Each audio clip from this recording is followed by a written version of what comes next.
Bonjour tout le monde. Aujourd'hui, Gilles Trudeau et moi-même, on vous présente le dossier de syndicalisation des cadres du casino. Ce qu'on vous présente là, ça se fonde sur les faits qui ont été présentés dans les décisions et sur la décision rendue par les divers tribunaux qui ont été saisis de ce dossier-là. Pour un rappel de certains faits importants, les cadres qui veulent se syndiquer, c'est des cadres de l'établissement du Casino de Montréal et ce sont des superviseurs aux opérations, des SDO. C'est considéré comme étant des cadres de premier niveau. Donc, ils supervisent les croupiers aux tables de jeu, ils s'assurent que les règles du jeu sont respectées, mais ils n'ont pas de grand rôle stratégique ou ils ne participent pas non plus aux orientations de l'entreprise. En 1997, les SDO avaient décidé de se créer une association de cadres en marge du Code du travail, qui est l'Association des cadres de la Société des casinos du Québec, ou l'ACSCQ. Ils ont négocié un peu en parallèle pendant quelques années, mais ils se rendaient compte que ça ne donnait pas les résultats escomptés. Et le 10 novembre 2009, l'association a décidé de déposer une requête en accréditation auprès de la CRT, qui est devenue maintenant le tribunal administratif du travail. Donc, il déposait une requête en accréditation, mais sachant très bien qu'il était exclu du champ d'application du Code. L'article 1L, paragraphe 1 du Code du travail, exclut les représentants de l'employeur du champ d'application. C'est un régime qui est conçu, autrement dit, pour des salariés non cadres. Donc, par conséquent, ce que l'ACSCQ demandait, c'est qu'elle demandait au TAT de déclarer cet article-là qui était inopérant constitutionnellement, c'est-à-dire qu'il ne s'appliquait pas à eux parce qu'ils violaient leur liberté d'association. Le 7 décembre 2016, le TAT a donné raison au cadre du casino et a déclaré que l'article 1L, paragraphe 1 du Code du travail était inapplicable à leur égard, il était inopérant et a convoqué les parties pour trancher la requête en accréditation. Le 5 novembre 2018, la Cour supérieure a cassé la décision du TAT et a validé et déclaré que cette exclusion-là était valide constitutionnellement à l'égard de tous les cadres au Québec, donc pas seulement au casino. Et l'hiver dernier, 8 février 2022, la Cour d'appel du Québec a infirmé la décision de la Cour supérieure et a rétabli la décision du TAT en déclarant que cet article-là était inopposable, mais seulement au cadre de l'établissement de Montréal du casino. Donc, cette saga judiciaire-là qui dure depuis bientôt 13 ans dissimule, à notre avis, deux cas d'expérimentation différents qui peuvent améliorer les capacités collectives des travailleurs en marge du Code du travail.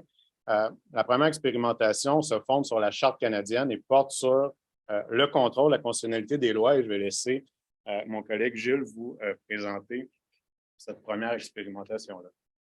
En fait, l'Association des cadres du casino s'est saisie d'une opportunité qui est apparue dans le droit constitutionnel canadien depuis 1982, au moment où, certainement vous vous en rappelez, certains d'entre vous, on a inséré dans la Constitution canadienne une charte des droits et libertés de la personne. Cette charte des droits et libertés de la personne reconnaît des libertés fondamentales, des droits fondamentaux aux citoyens canadiens et permet de contester devant les tribunaux toute loi ou action gouvernementale qui viendrait nier ou qui viendrait entraver une de ces libertés fondamentales. Dans les libertés fondamentales reconnues, il y a bien sûr la liberté d'association. Et la liberté d'association, pardon, dans la Charte canadienne n'est pas définie, mais on sait que toute loi qui viendrait entraver l'exercice de la liberté d'association pourrait être jugée inconstitutionnelle par les tribunaux. Et c'est... Yeah, but my voice, my voice is like my body, it's aging. Peut-être que je serais mieux de m'asseoir et parler. I'm going to speak into the speaker. Non, vous pouvez utiliser celui-là, mais il faut juste penser à l'approcher, de garder proche. Faut le garder proche de la bouche. C'est pas dans mes minutes. Hein. Alors, l'association des casinos a vraiment joué un jeu important et qui risque d'avoir un impact majeur dans notre droit du travail parce qu'il s'agit de cette exclusion des cadres, l'exclusion des cadres de notre Code du travail qui existe depuis que le Code existe, depuis 60 ans. Les cadres de tous les niveaux ne peuvent bénéficier du Code du travail, ne peuvent former une association qui va être protégée par les dispositions du Code et ne peuvent négocier leurs conditions de travail collectivement en vertu des dispositions du Code du travail du Québec. Alors, ce que je veux vous présenter bien rapidement, c'est quels sont les enjeux constitutionnels alentour de la liberté d'association qui sont soulevés par cette action des cadres des casinos de Montréal, par leur demande d'accréditation qui a été refusée par les tribunaux et qui met en cause la validité constitutionnelle de cette exclusion.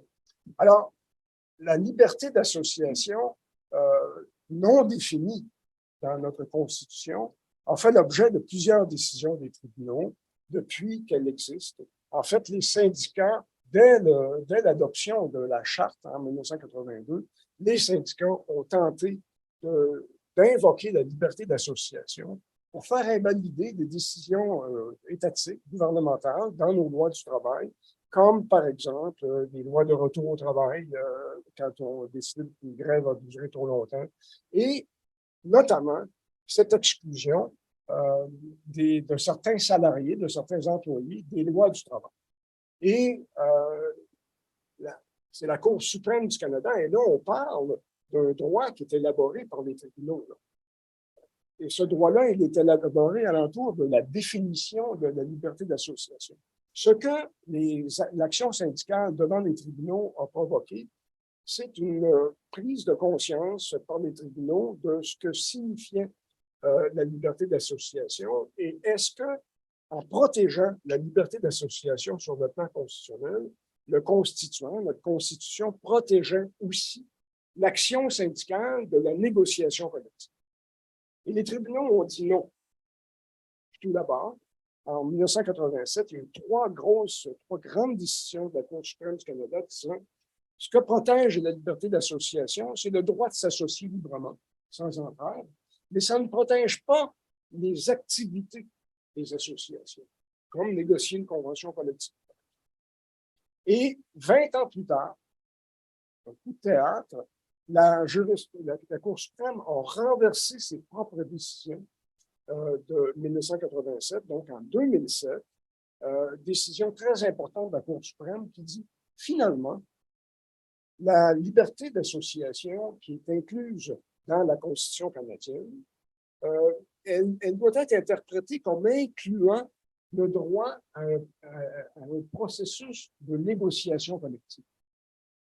Et donc, là, c'est enclenché à partir de cette décision-là, c'est enclenché une possibilité réelle de contester avec succès des actions gouvernementales, des lois qui viennent limiter le droit à la négociation collective et éventuellement le droit à la grève parce que, décision après décision de la Cour suprême du Canada, on en est venu à définir un droit d'association qui, en matière de représentation collective des salariés, comprend ce qu'on appelle un véritable processus de négociation collective. Et la Cour suprême, et c'est notre droit maintenant, et c'est de ce droit-là dont veulent bénéficier l'association des superviseurs de casinos de Montréal, ce droit-là définit un processus de négociation collective à trois volets. Et ces trois volets-là ne peuvent être limités ou entravés de façon substantielle par une loi ou une action gouvernementale. Et ces trois volets-là sont les suivants. Première chose, le droit de s'associer librement, le droit pour les salariés de former une association de salariés pour présenter collectivement leurs revendications, faire valoir leurs droits, une association autonome, indépendante, sans lien avec l'employeur. C'est le premier volet de la liberté d'association et qui comprend un véritable processus de négociation. Le deuxième, le deuxième volet de la liberté d'association par rapport à la négociation collective, c'est que les salariés regroupés en association ont le droit constitutionnel de présenter collectivement des revendications liées à leur milieu de travail et et là c'est très intéressant, que ces revendications-là doivent être prises en considération de bonne foi par leur employeur.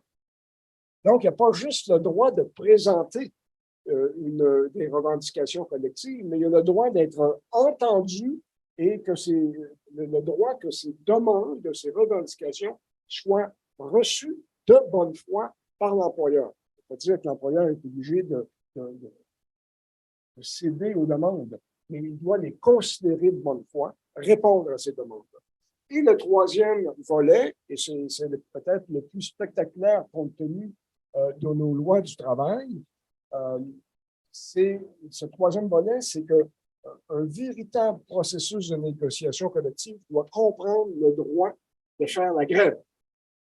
Et ça, c'est une décision de 2015 de la Cour suprême qui nous rajoutait ce troisième volet-là, de sorte que le droit de grève dans le cadre de la négociation collective est considéré comme un ingrédient essentiel à la négociation et doit donc recevoir la même garantie constitutionnelle que les deux autres éléments. De sorte que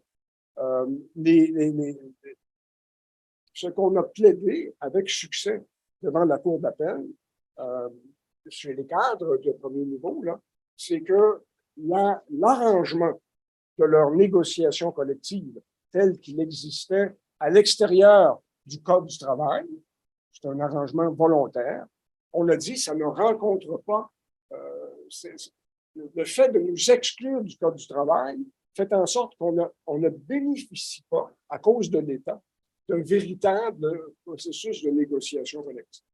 Ça a été reçu par le tribunal administratif du travail. La décision du tribunal administratif du travail a été invalidée en Cour supérieure. En appel, la décision du tribunal administratif du travail a été réinstallée. Et on se retrouve maintenant devant une décision de la Cour d'appel qui est portée devant la Cour suprême du Canada. C'est la Cour suprême du Canada qui va trancher.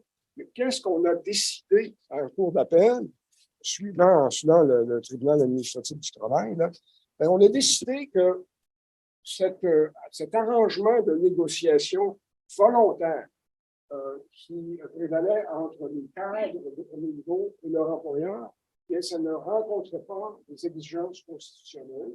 D'une part, parce que l'association de salariés, l'association des cadres, c'était une association qui était reconnue volontairement par l'employeur. L'employeur est absolument pas obligé.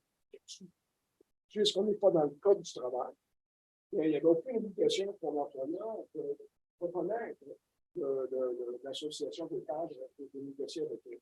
Donc, ce caractère volontaire-là n'était pas compatible avec l'exigence constitutionnelle de former une association indépendante qui ne requiert pas l'autorisation de l'employeur pour exister. Et ça a été fondamental. Deuxième aspect, j'en saute certains, le deuxième aspect qui a été reconnu comme étant un accroc constitutionnel important, c'est qu'il n'y avait aucun mécanisme de protection de l'association contre des entraves patronales ou des manœuvres de la part de l'employeur qui auraient limité le droit d'association des salariés. C'est une partie importante de notre Code du travail, de la ligne aussi, parce qu'on est parlé là-dessus. Il y a des dispositions dans le Code du travail qui protègent les associations de salariés contre toute forme de manœuvre patronale qui avait entravé le fonctionnement de l'association de salariés qui devrait dominer l'association salariée. Et c'est absent de l'arrangement dans lequel l'association des cadres étaient à l'extérieur du Code du travail. Et finalement, le Cour d'appel reconnaît qu'il n'y a aucune possibilité de régler différent de la table de négociation par voie de moyens de pression, notamment le droit de grève. Le droit de grève est absent. On va voir dans la dernière partie que la Cour supérieure n'était pas du tout d'accord avec ça, en disant que le droit de grève n'est pas entravé, même si on n'est pas protégé par le Code du travail. Mais la Cour d'appel, cette absence de protection du droit de grève, notamment la protection contre la perte d'emploi sur la grève, qui est propre au droit du travail, par l'exclusion des cadres du Code du travail, cette protection-là était absente et on a jugé que c'était cette absence de protection par l'exclusion du Code du travail. C'était vraiment un accroc constitutionnel suffisamment important pour amener l'invalidation de l'exclusion des cadres. Alors, ça, c'est donc la première forme d'expérimentation citoyenne, c'est cette contestation constitutionnelle de la loi, de l'exclusion du Code du travail. Et on va voir si elle va avoir le succès escompté en Cour suprême. Mais c'est la première forme possible d'expérimentation constitutionnelle qui risque de produire changement dans notre droit du travail, vraiment à la faveur des syndicats et particulièrement des associations de cadres. La deuxième forme d'expérimentation, c'est que les grands paramètres que Gilles a décrits de la liberté d'association dans une optique de droit constitutionnel, on peut les transposer dans une relation d'emploi privé. Pourquoi? Parce que la Charte québécoise, elle protège aussi la liberté d'association dans des termes similaires à la Charte canadienne. Et ça, les tribunaux ont reconnu que les deux chartes devaient se lire, s'interpréter en harmonie. Donc, les paramètres tracés par la Cour suprême dans des litiges étatiques où on contestait des lois de l'État peuvent être transposés dans notre Charte québécoise. Sauf que notre Charte québécoise, à la différence de la Charte canadienne, elle s'applique aussi aux relations entre acteurs privés. Donc, ce que ça veut dire concrètement, c'est que dans la relation d'emploi entre un employeur privé et ses salariés, on va pouvoir invoquer ces grandes composantes-là que la Cour suprême a identifiées et que Gilles aussi a rappelé dans sa présentation. Donc, c'est des activités de base, des composantes minimales que l'employeur va devoir respecter dans ses relations avec ses salariés. Et c'est ça que la Cour supérieure a dit. Ce n'est pas l'exclusion du Code du travail des cadres qui pose problème, c'est l'employeur, la Société des casinos, un employeur privé qui négocie mal, qui ne respecte pas les composantes minimales. Donc, pour la Cour supérieure, il y a un régime alternatif, entre guillemets, qui existe, qui est fondé sur la Charte québécoise et les cadres devaient l'essayer avant de dire qu'ils ne pouvaient pas négocier adéquatement. Et ça fait en sorte que des gestes de nature privée d'un employeur vont pouvoir être contrôlés sous le couvert de la Charte québécoise et de la liberté d'association. Au paragraphe 192 de sa décision, la Cour supérieure dit que les salariés du Québec se trouvent dans une position privilégiée par rapport aux salariés des autres provinces canadiennes parce que la liberté d'association est également garantie par l'article 3 de la Charte du Québec. Dans l'éventualité de la violation de leur liberté d'association, les cadres peuvent donc entreprendre un recours directement contre leur employeur sans le concours de l'État. Et en vertu de l'article 49 de la Charte québécoise, on va pouvoir demander toutes sortes de réparations, une cessation de l'atteinte, des dommages-intérêts compensatoires et même des dommages punitifs. Donc, cette possibilité-là, qui a été identifiée par la Cour supérieure, elle est intéressante et elle permet donc d'attaquer des actes d'un employeur privé sans qu'il y ait de loi particulière qui encadre le régime de négociation des cadres. Pour paraphraser le juge Béni dans l'arrêt Amslem, les salariés peuvent utiliser la liberté d'association comme bouclier face aux atteintes portées par l'État, mais ils peuvent désormais utiliser cette garantie fondamentale comme une épée contre leur employeur privé. Et ça emporte naturellement des obligations correspondantes pour l'employeur. Il va devoir prendre en compte de bonne foi les demandes de l'association. Il va devoir reconnaître une association qui est indépendante, négocier avec elle. Il ne peut pas entreprendre de longs délais avant de négocier, etc. Et la Cour supérieure reconnaît même qu'il n'y a aucune loi qui empêche les cadres de faire la grève au Québec, donc ils pourraient faire la grève. Et si jamais l'employeur venait à les congédier, il pourrait exercer un recours fondé sur l'article 124 et 128 de la loi sur les normes, donc un recours pour congédiement sans cause. De la même façon que si on congédie un employé atteint d'un handicap il peut contester son congédiement en disant qu'il n'y a pas de cause juste et suffisante, ça viole un droit fondamental. Ce serait la même chose pour la liberté d'association. Et l'article 49 aussi de la Charte permettrait une réintégration et différents remèdes. La Cour supérieure rappelle à cet égard-là que l'article 49 de la Charte demande aux tribunaux de faire preuve de créativité dans la conception des réparations accordées. Donc, ça va être intéressant de suivre ce que la Cour suprême du Canada va rendre comme décision. Elle pourrait être appelée à identifier de nouvelles composantes protégées par la liberté d'association. Si elle maintient la décision de la Cour d'appel, elle va permettre à des cadres d'accéder pour la première fois de l'histoire au Canada à un régime pour des salariés non cadres conçus, calqués sur le modèle Wagner.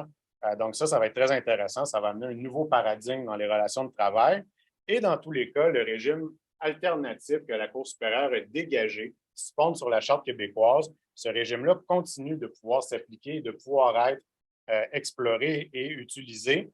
Et ça donne des nouvelles possibilités de représentation collective et d'action collective pour les travailleurs qui se situent en marge du code.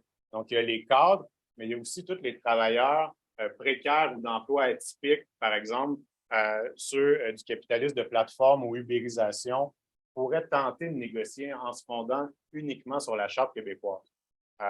Donc, voilà pour notre présentation. C'était 2 expérimentations distinctes que dissimulent ce dossier-là de syndicalisation des cadres au Casino de Montréal. Merci.